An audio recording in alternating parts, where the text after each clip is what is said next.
What do you do if the pandemic completely blows up your business? Well, my guest today, Kwadwo, an amazing story about how he thought he was on vacation with his family and ended up having to move there permanently. He had to restart everything from scratch in his 40s. And now he's got a successful business and is the co host of an exciting, long established, successful podcast. Listen in to today's interview.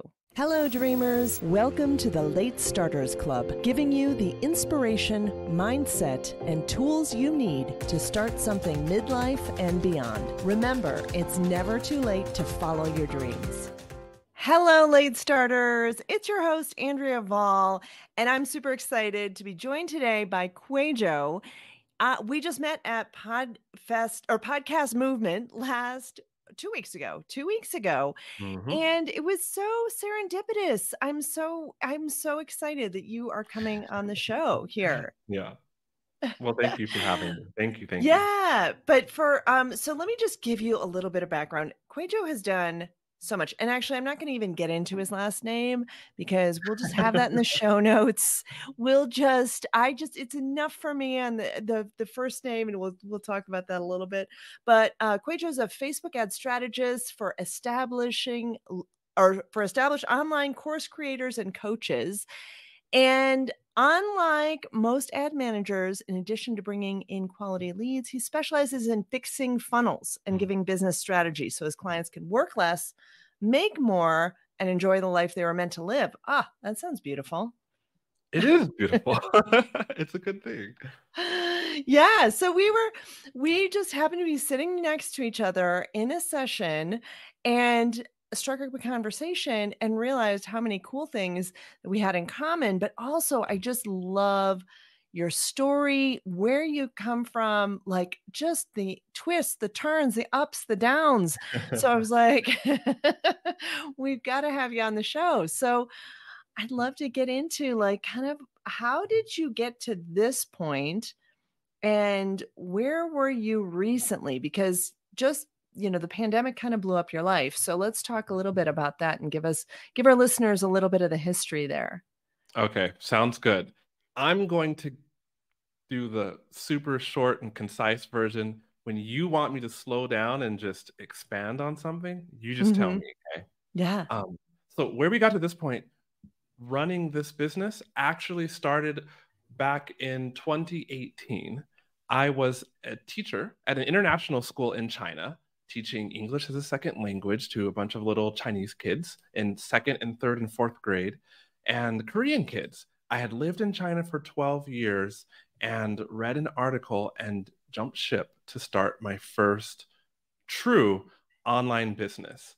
And that's why if you can figure out how to spell my name and Google Yeah. me, you'll see a lot more about me speaking Chinese and teaching people Chinese. And people end up, when they finally meet me, they're like, "Are you sure you run Facebook ads? Because all I see is Chinese this and Chinese that, you know?" And Yeah. so the social media was strong on that business and things were growing. I was a paid member of Rick Mulready's Accelerator, Yep. a mastermind for established online course creators, which is how you and I know each other, Yeah. um, right? But we'll get to that later. Yeah. And so the business is growing in 2019. I live in China and I decide to take a vacation to Mexico with my wife, with my two kids. One was 9 months at the time, the other was 4 years old at the time. And we took one luggage, like check in, and a couple of carry ons, and we go to Mexico, January 13th, 2020, right before, well, the pandemic happened. Yeah. Yeah. And yeah, that's when it all fell apart. Uh, I tell people I walked into the Great Wall of China, like hit my head, fell over, cried a lot, and Ugh, couldn't even pull myself back together. And so right. we know what happened um, pandemic wise, but my own story was at first I was happy to be, I mean, we were happy to be quarantining in Mexico because Right. tacos and guacamole, right? Yeah.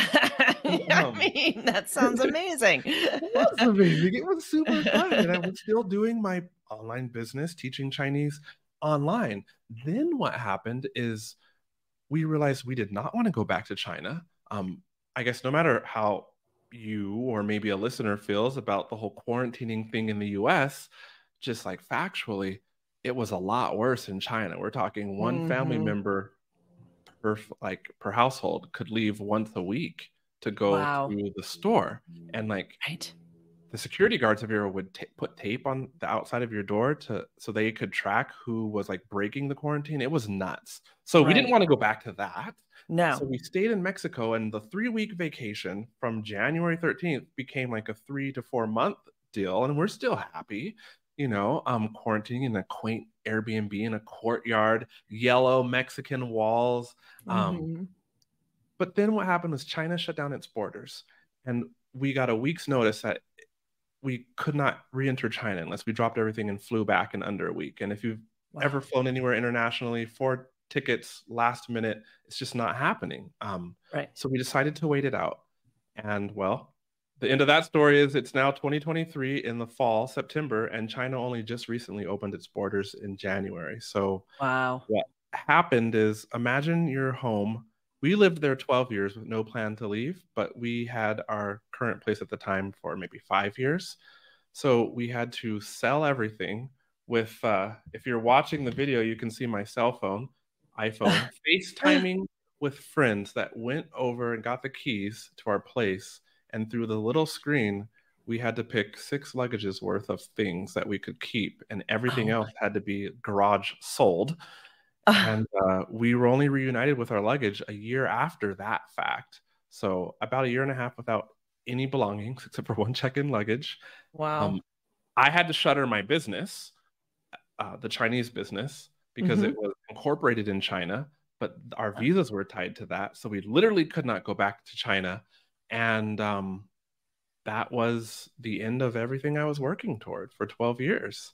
None of Wow. it, I couldn't pivot the business. That business Yeah. failed, you know. Yeah. Andrea, I tried.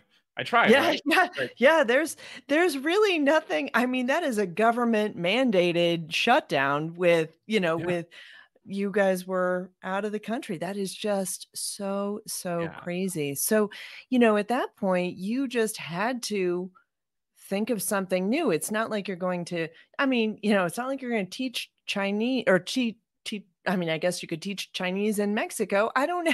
It's so crazy. So how did you come to, like, decide what was the next step? I mean, obviously you had some time. Were you doing some on you said you were doing some online teaching, but what, you know, what was that process like in kind of deciding that next path? It was we'll see if I can hold it together and not cry on the podcast. The Ah, process, I would like to say I had a process. I went through the phase where, I thought I would just look for a job. I didn't mean to swear on the podcast, sorry. oh, But I thought I would look for a job, light swearing's encouraged. right? Okay. So I thought I would look for a job, and that only lasted like a month. I mean, Mhm, basically, I had nothing. I was in Mexico on a tourist visa, only lasted 6 months. Then we were at our in-laws.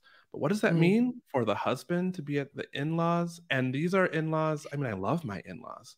mhm, They're from Michigan, and they're part of plenty of the populace of the United States. Not necessarily happy with China taking so many of the manufacturing jobs. So I was in their mm. basement for 2.5 months, and all I had was getting up in the morning and praying in circles in the basement because every day with them was like, they won't listen to this podcast, but they're like, you wasted 12 years in China. You shouldn't have went there in the first place. Oh, And you can stay here. We love you, but you need to be gone. We'll yeah, give you like 3 months. And they did it lovingly, but I still had to for hear sure. that. At the Yeah, same time, we're burning through cash, like in our right. savings. Thank God we did have savings. Yeah, And my wife, thank God for her. She was very, very, very supportive, and she could have made it a lot worse, but she really helped me out. So like my plan, what got me through, like I had no plan. Like I was 39. I had to reinvent everything. And looking Yeah. at it from now, honestly, it was just lots of tears, lots of prayer, and I applied places. And one of those places that I applied to was to be a coach with Rick Mulready, who you know. How did you guys meet Yeah. again? Yeah, we met through, I knew of him through Facebook ads, the Facebook ads world. Okay. We were on a panel together at, I believe it was at Social Media Marketing World. Yeah. And we've met a couple of times since then with our paths crossing at different conferences or whatever. But it's funny because, you follow people's journeys. I listen to his podcast and, so it's kind of fun to see how he has also evolved his business and changed things up and pivoted a little bit. And so that's awesome. So you applied to be a coach with his business, and that's Right. where that piece started. So you started coaching, and now the cool thing is, I'm gonna spill the beans. The cool thing is that just got announced.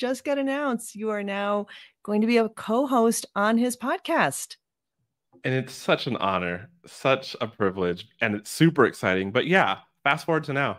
I'm Yeah, co-hosting with Rick, like the Rick Mulready. I turned around and great. I saw you, Andrea, and then when you said you did Facebook ads and you wrote the book, Facebook Ads for Dummies, and then I'm like, oh my gosh, I'm in the presence of greatness. Like Rick's like, oh, I know her. I'm like, wow, that is so I know. cool.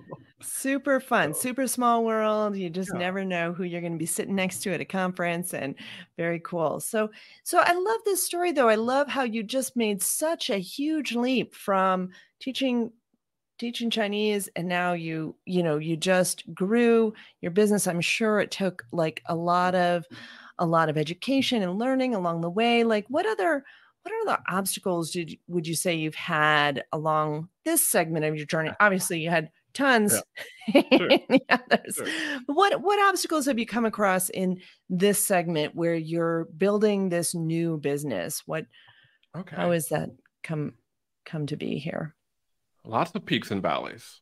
Mhm. So, super short, coached with him for the better part of 3 years. That's where I learned everything, right? I also had to have a part-time job working inside of a Facebook ads agency, which is Mhm. where I picked up those skills.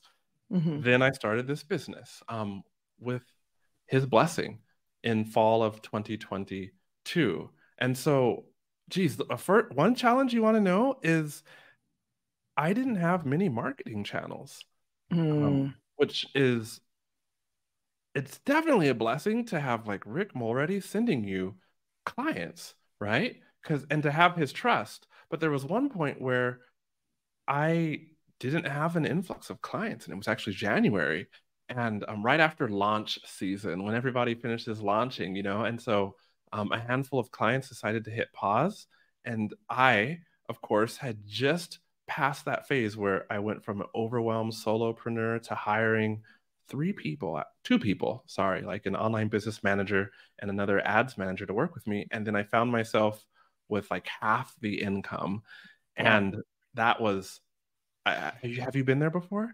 Oh, yeah. Yeah, this year has been a rough year, I'm gonna tell you that, and I'm made no secret of that. This has been a rough year. Yeah. So, yeah, I've had to scale back my team as well. So it is scary. It is scary. It's hard. And Yep. especially, I'm sure, very hard with, just the new business and like the hiring. That's why it's scary to hire, because now you're like, "Ooh, I've got, responsibilities and payroll to hit, and, Yeah. they get paid first and I get paid last." Right. Right. And the kids are So, getting bigger. And so that was a yeah. tough, time. And it happened Yeah. twice this year. Mhm. Yeah. Um, to make a long story short, it happened twice this year. And what you read in my bio, basically helping people make their businesses work so that they can live the life they're meant to. Well, like I live in Mexico. And so it's always a lot of pressure when things aren't working out the way you want to. But we're looking at the location we live in and thinking, oh no, do we have to move back to the States? Like we really wanted to live first overseas and then abroad. Like we really enjoy just being integrated here and speaking Spanish and all the different cultural experiences we have. And our kids are growing up bilingual. And so it really was, I mean, it's always like your life is on the line, right? When there's not Yep. enough income coming in and you're like, what am I going to do? But our lives, not our well-being, I guess, but our lives, the vision we had for our lives, it really was at stake. Like everything we came to Mhm. know and love. Right. Mm. Right, yeah, because you make decisions and sometimes there's things that are already in place, and especially with a family to it adds just so much pressure. My kids now just uh I'm literally just an empty nester as of this weekend here, like true empty nester. Celebration. All right. Yeah, so it's like, and I'll tell you right now, it's like harder than I thought. Oh, But it does make this kind of, "Ooh, I'm really location independent now." It's just much easier, but at the same time, there's still, things in place and, you've got, uh, bills and things mhm. that commitments that you've made, and so when the business is, scaling up and down, it's a challenge, so I think, it's nice when you can have that cushion and that savings, because the life of an entrepreneur is definitely definitely a rocky one and not always for the faint of heart. The roller coaster. Yep. Yeah, so awesome. But you have had along the way, you had kinda talked about the support you've had. What kind of support have you had? Obviously, you had the support from your in-laws for a shorter time. You've got Mhm. the support of your wife. What other, support have you had along your journey that has really helped you? With this business, the biggest support would be from Rick. Like I mean, it just got announced I'm the co-host. We were recording an episode, two episodes this past week. And at the end of they were just good. And at the end, I'm just, starting to choke up a little bit. I'm just like, thank you, Rick. Thank you. Because every step of the way, when business wasn't going well, he's giving me advice, you know, Mhm. because he's a coach. and Yeah. um and I think that really helped. But the kind of support I got from him, mentor wise, was also when I misstepped and when things weren't going well, having somebody to process those things through and just having somebody who trusted me inside of their business still like encourage me and tell me that like they believe in me and they know that I'll make it through. Like it meant a lot to have Yeah. somebody who kind of could see behind the curtain of my business, so to Mhm. speak, literally, Mhm. and Yeah. look at things and just kind of tell me that I could go through. I'll say it like this. One vision that I shared in the announcement episode, I guess if somebody's heard it, then they've already heard it, but like I want the segments that I do on that podcast to be the motivation that I needed when life was super dark and I wasn't sure if any business endeavor could make it another 2 weeks, let alone turn around. And it's like when you get knocked down and you're not sure you can get up, or even if you want to give up, like I want my segments to bring that kind of motivation so people can get up again and then take those strategic steps that they know about. Because we're all well read, right? And we all listen to 7 podcasts statistically. Um, but before you can take those steps, you got to get up. And that's how I want to help people. I want it to be the kind of segments on the podcast that I needed at Mhm. those times. So Yeah. yeah. Yeah, that's incredible. That is such a beautiful mission to keep in front of you, and how cool that, you have such a great mentor to be able to, give you that support, because I think that Mm. is just so key. We kind of look at other people's outsides and assume that everything's been pretty good, especially with social media posts, everything's looking great, and, you know, Yeah. but behind behind that curtain, like you said, it's sometimes really, really challenging, and Yeah. it's so heartening to know that other people who are at all kinds of stages of their business can Mhm. have this amazing rise, but also, sometimes have to declare bankruptcy or something like that. I was just talking to someone, a couple of people on the show recently where they had, multi-million dollar businesses and then things just fell apart and they had to, scrap everything. So it can Yeah. happen. And it's just, it's nice to be able to know that we're not alone. You know, things could be challenging, but lots of people get through it as well. And great to have someone with such great experience to be able to guide you. Well So said. Well said. awesome. It's awesome. Awesome. So speaking of low points, like one thing I think all of us, especially I think as people starting later in life, you maybe thought you were on this career path or this path, and all of a sudden you've had to make this huge change, Mhm. and it can be overwhelming. So what things have helped you get through some of that overwhelm or get your mojo back when you have had some of these big challenges, especially like this year? I know for me, I was kind of taken by surprise by some of these challenges that popped up that I wasn't expecting. So how do you get through? Um, Me as a man of faith, Christian faith, I got through by prayer. And that is a cliche in many different circles and among many different worldviews. But for me, especially when I had like zero, nothing, like these weren't rehearsed prayers, they were very raw prayers, like, Jesus, I need help. If something doesn't come through in 1 month, I'm gonna have to start eating less, like Mhm. our savings is almost gone. I see no prospects, like, oh geez, I got diagnosed with anxiety. I wonder why, you Mm. know? Mm. But and so part of my half of my body was freaking out.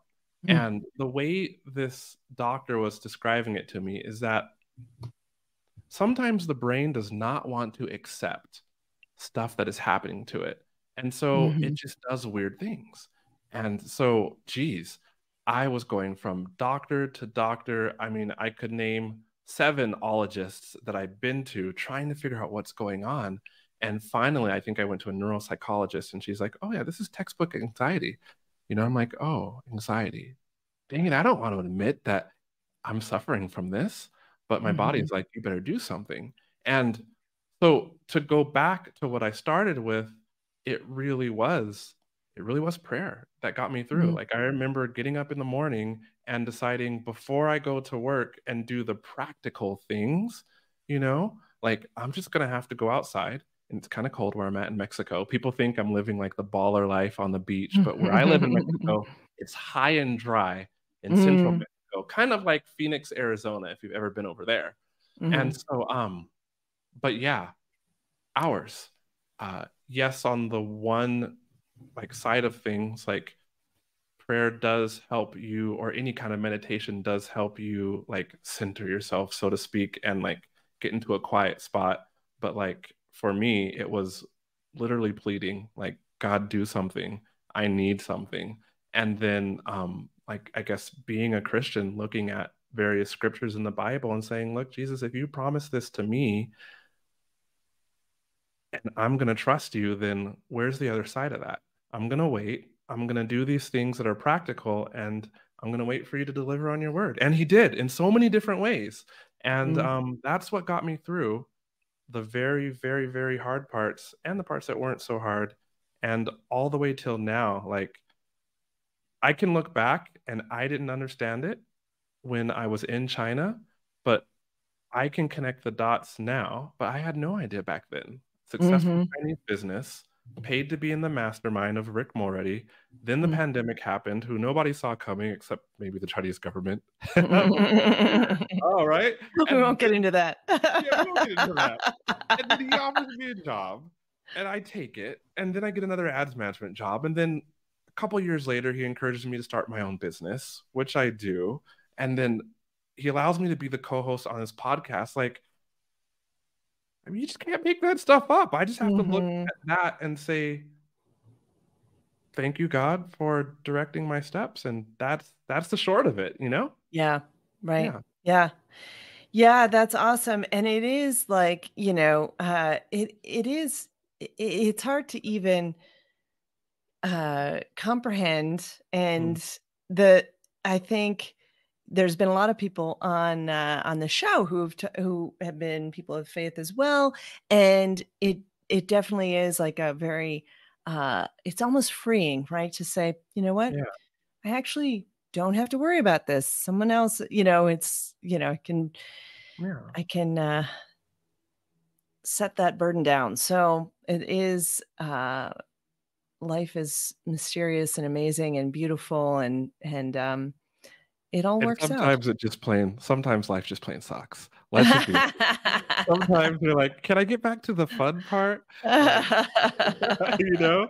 Um, they say Uh-huh. the rain falls on everyone. Right. That's an ancient proverb. The rain falls on Yeah. everyone, and when it's raining, even though I was born and raised near Seattle, I don't like Yep. rain.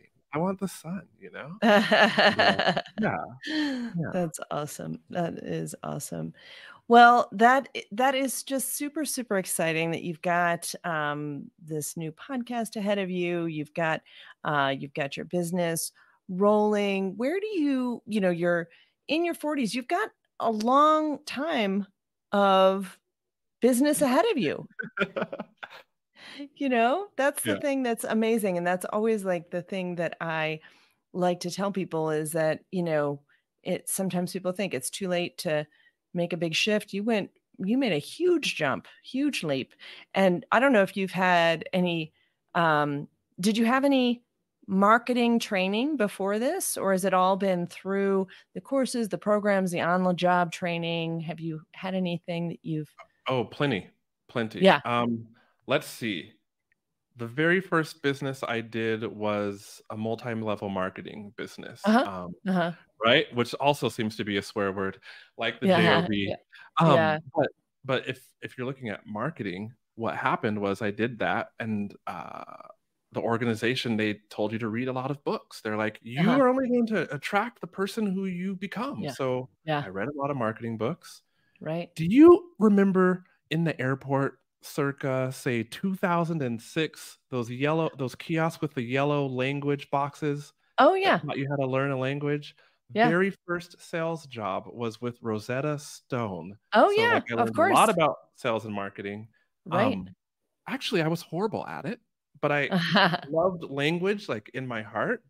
Uh-huh. And then I saw somebody who was like quadrupling conservatively my sales. So I took a day off and went to go meet this guy. His name is Joe Kunkel. He may not be with us anymore because he already was like 70s then. And this Uh-huh. man didn't care about language at all. But Oh, interesting. he was the first person to tell me that sales is a system, it's a process. And as long as you learn that system and process, you can sell. And I was like, yes, sir. What do I do? He told me to buy a book, studied the book, and stayed up all night, studied, went Uh-huh. back the next day, and sales are up 30%. Wow. And I went on to train some people and have a nice little sales force Yeah. inside of that company. So yeah, I've had That's plenty of awesome. different jobs over Yeah, the businesses. Yeah. that is awesome. Before I started my job, I had no marketing training. No? So, yeah, so that's kind of it's I mean, I think that's kind of amazing is that you can take pieces from things that you've done in the past and translate that into something new.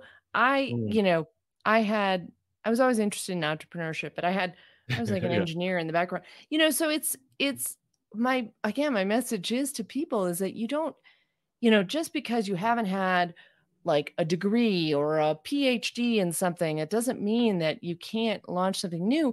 And that's what I did is just read a Mm. ton of books. I mean, it's just been Okay. like I've read like millions of books, and studied. And I think if you're curious, if you study and you apply yourself, then that's where things can really be amazing for you. And obviously, that's been uh your key to your success, I think, in even just obviously having Rick say, I see, someone who is curious, who is learning, who is growing, who is, Mm. taking on more and um able to grow a business. So that's awesome.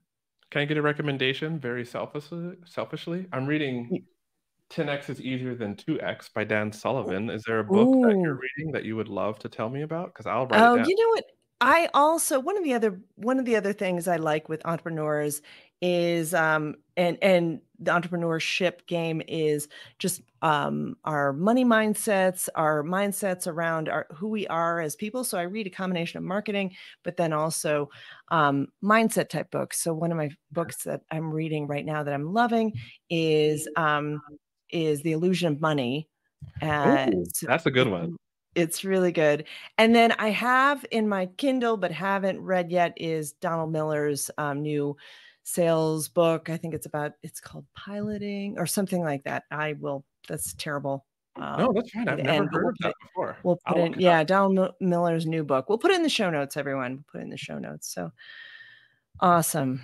Well, this has been so amazing, so great, and we'll get to where people can find you and connect with you. But first, I like to ask everyone for one of their favorite quotes or inspirational sayings, because I am just such a quote junkie. So I'd love to hear one of your favorite quotes or inspirational sayings. Okay. So one that I heard in the past 3 months, and I'll just read it from my notes for you. It says, "We have to learn to let our work work on us until we become the person for whom it can work.